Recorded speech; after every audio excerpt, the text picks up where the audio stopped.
Halo guys, welcome back again to my channel bersama saya Hansen di sini dan seperti biasanya setiap harinya saya akan buatkan video seputar cryptocurrency. Apa kabar kalian semuanya? Semuanya dalam keadaan yang baik-baik saja. Dan video hari ini kita bakalan membahas tentunya apa yang sedang terjadi ke Bitcoin secara price action. Dan di video hari ini saya bakalan membahas juga untuk update beberapa chart yang terkorelasi terhadap Bitcoin. Jadi hari ini kita bakalan fokus di chart saja karena ada beberapa yang pengen saya update untuk kalian. Namun sebelum itu, kita bakalan mulai dari CoinMarketCap terlebih dahulu. Per hari ini secara global market cap crypto berada di angka 1,17 triliun dolar atau turun sekitar 1,24%. Nah, di top 10 coin sendiri juga rata-rata dalam keadaan merah, penurunannya ranging antara 1, sekian persen hingga kurang lebih 4%. So, itu adalah outlook sementara dari beberapa top coin yang ada. Sekarang kita langsung aja masuk ke chart yang pengen saya update ke kalian. Nah, teman-teman, saya pengen mulai dari yang dollar index terlebih dahulu. Kalau misalnya kalian perhatikan di sini, untuk sementara dolar index masih terlihat downtrend, teman-teman. Walaupun tentunya sesekali kita akan mendapatkan semacam koreksi atau pullback sebelum pada akhirnya kita melanjutkan penurunan. Tetapi untuk sementara bagi saya, probabilitasnya cukup tinggi bahwa dolar index minimal akan kembali ngeretes ke area low terakhir di angka 100,9 di sini.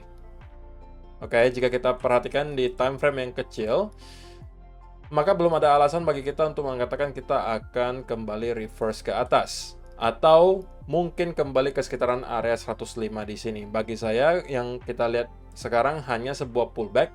Dan kalaupun kita mengalami kenaikan yang lumayan, kita masih akan menghadapi resistance dari trendline di sini. Tapi secara overall, sekali lagi, saya masih beranggapan bahwa yang kita lihat di dollar index selama beberapa bulan belakangan, atau bahkan dari tahun 2022 kemarin, teman-teman. Dari November 2022 sampai sekarang, kita itu dalam tahap konsolidasi untuk pada akhirnya kita akan start lagi membuat drop ke bawah yang lebih tajam. Kalau misalnya kita ambil contoh sebelumnya, mungkin kita berada di tahap ini. Atau yang di sini. Jadi kita sedang pullback, sedang konsolidasi, dan pada akhirnya kita akan kembali drop. Di sini juga sama, kita kembali drop. Di sini juga pullback lagi, dan kita kembali drop. Nah, ini adalah salah satu pullback yang sedang kita lihat. Dan menurut saya sekali lagi, dollar index harusnya untuk midterm masih cenderung akan berada dalam keadaan bearish.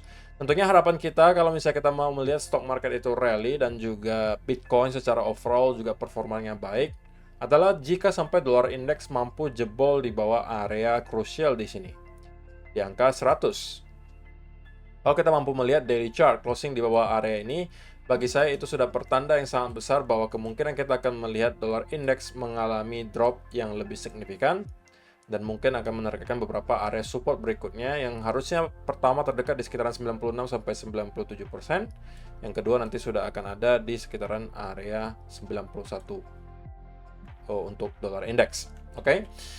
Dan yang bisa menginvalidasi skenario ini hanya adalah sekali lagi jika kita sampai mampu untuk jebol di atas area 105 di sini kemudian mendapatkan semacam bullish continuation pattern, maka ini bisa menginvalidasi skenario di mana kita hanya melihat semacam konsolidasi di sini dan kemudian akan drop, dan ini bisa jadi berarti dolar indeks akan kembali untuk ngeretest ke area high terakhir di 111 atau bahkan sampai 116 sebagai area major resistance dari trendline di sini. Tetapi sebelum hal tersebut terjadi, menurut saya probabilitasnya cukup tinggi bahwa dolar index masih akan melanjutkan penurunan. Ingat sekali lagi teman-teman, ini adalah daily chart. Jadi kalian tidak bisa pantau setiap saat, dan ini hanya untuk gambaran midterm-nya saja. Nah, lanjut ke stock market Amerika Serikat yang sampai sekarang menurut saya masih on track sesuai dengan skenario yang sudah kita bahas beberapa kali sebelumnya. Yang juga sudah saya sampaikan, salah satu hal krusial yang sudah dilakukan oleh S&P 500 adalah dia sudah mampu untuk break dari area major resistance di sekitaran 4.300 di sini. Selain di sini merupakan area horizontal resistance, di sini merupakan area golden pocket yang juga sudah dijebol, dan bagi saya itu sudah menunjukkan bahwa S&P 500 kemungkinan besar bakalan kembali nge-retest ke sekitaran area all time high-nya di angka 4.800-an. Nah, yang kita sekarang lihat di sini adalah semacam konsolidasi menurut saya, semacam di sini atau di sini sekali lagi. untuk kemudian melanjutkan kenaikan ke area all time high tersebut. Maka tidak mengherankan teman-teman kalau misalnya sampai beberapa minggu ke depan saya expect S&P 500 itu akan mengalami sideways movement. Sebenarnya ini adalah senario paling ideal justru menurut saya kalau misalnya kita mau melihat S&P 500 nyampe ke sekitaran area di sini, karena berarti S&P 500 ada dikasih waktu dulu untuk istirahat sejenak, ngumpulkan momentum lagi, baru pada akhirnya kita akan start kembali merangkak naik ke atas. Tetapi untuk senario yang saya sampaikan kemarin, menurut saya masih on track sekarang. Bagi saya probability-nya sekarang cukup tinggi bahwa S&P 500 akan kembali menyentuh ke all time high atau bahkan menembus ke all time high yang baru. Nah, satu-satunya senario yang menurut saya bisa menginvalidasi senario yang tadi saya sampaikan adalah jika kita jebol di bawah trendline di sini dan kemudian kita breakdown. Dan ini adalah berarti semua yang kita lihat di sini adalah semacam relief rally dan kita akan kemungkinan membuat lower low baru dari sana. Tentunya kalau ini yang kita lihat, maka kita juga bisa expect Bitcoin kemungkinan juga akan mengalami drop yang luar biasa tajam. Karena kalau itu yang kita lihat, berarti kita sudah break dari struktur bullish-nya, teman-teman. Yang ditandai di trendline di sini.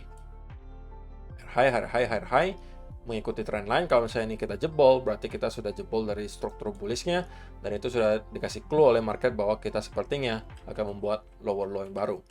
Jadi untuk sementara, kita bisa expect sebenarnya dalam beberapa minggu ke depan, S&P 500 itu cenderung akan sideways.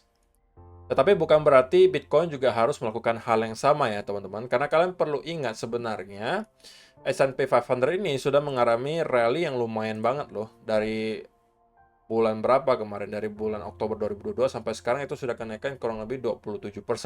Walaupun mungkin bagi kalian 27% itu nggak seberapa karena kalian mungkin kebiasaan dengan volatilitas di kripto. Tapi kalau di stock market kenaikan sebesar 27% dalam kurun waktu tidak sampai setahun, itu adalah sebuah kenaikan yang termasuk lumayan kencang teman-teman.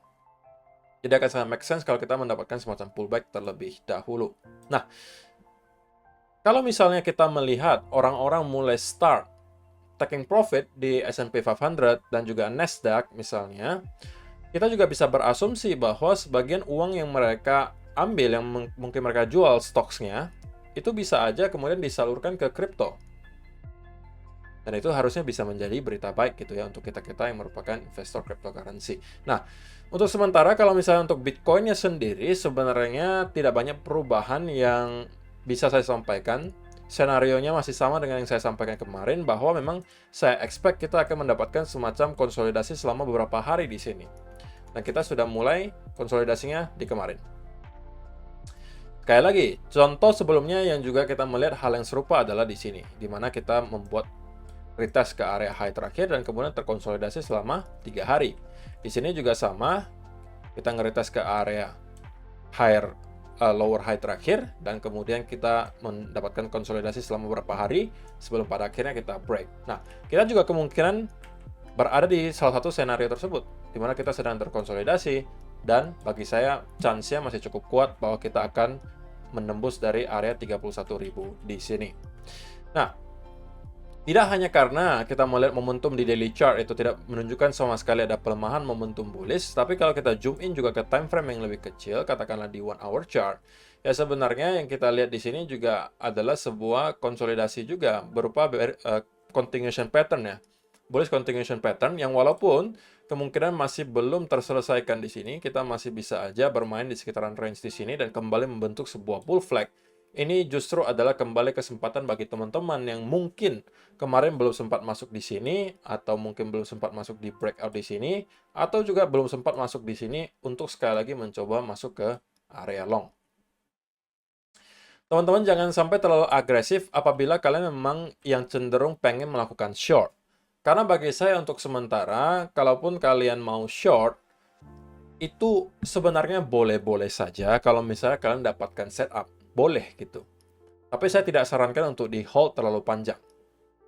Semua setup short yang kalian dapatkan sekarang bagi saya itu hanya untuk short term. Dan saya pribadi sebenarnya tidak bisa mendapatkan ada setup sell. Selain kemarin mungkin potensial setup itu di sini ada bearish flag, di sini juga ada bearish flag. Ini mungkin bisa kalian manfaatkan untuk scalping. Tapi sekali lagi short term, tidak untuk terlalu panjang di hold. Kecuali, teman-teman, Kecuali yang kita lihat berikutnya adalah kita melihat Bitcoin kembali nge-retest ke sini dan kemudian tidak berhasil untuk memaintain kenaikan tersebut dan justru breakdown. Dan kita kemudian break di bawah area 29.700 di sini, yang berarti pada saat itu yang kita lihat adalah semacam potensial reversal pattern berupa double top. Nah, ini mungkin teman-teman sudah bisa mencari peluang untuk short dan mungkin bisa hold lebih panjang. Minimal lah kita nge-retest ke sekitaran 29.000. Kalau ini jebol, saya rasa kita akan langsung kembali ke sekitaran area trendline di 27.900 sampai 28.000 dolar. Tetapi jika setup tersebut tidak kalian dapatkan, saya tidak menyarankan teman-teman untuk melakukan short dan di hold terlalu panjang. Kecuali memang kalian ada dapatkan semacam potensial untuk scalping setup. Seperti contohnya sekali lagi di sini. Katakanlah nanti ada bearish continuation pattern yang bisa teman-teman temukan. Ini mungkin bisa jadi potensi untuk short, karena kita kemungkinan masih akan 1-2 hari itu terkonsolidasi di sekitaran area di sini. Tetapi untuk midterm-nya, saya masih merasa Bitcoin masih akan bisa untuk menjebol di atas area high terakhir di 31.000 dan minimal akan nyampe ke sekitaran area 34 sampai 36.000. Oke, atau paling tidaknya itu di 32.000, teman-teman. Oke. Nah, untuk teman-teman yang mau long, sekali lagi tunggulah kalau misalnya dia breakout dari potensial bull flag di sini. Oke, kalau ada breakout ini mungkin bisa kalian coba, tapi ini harus super hati-hati dan juga high risk.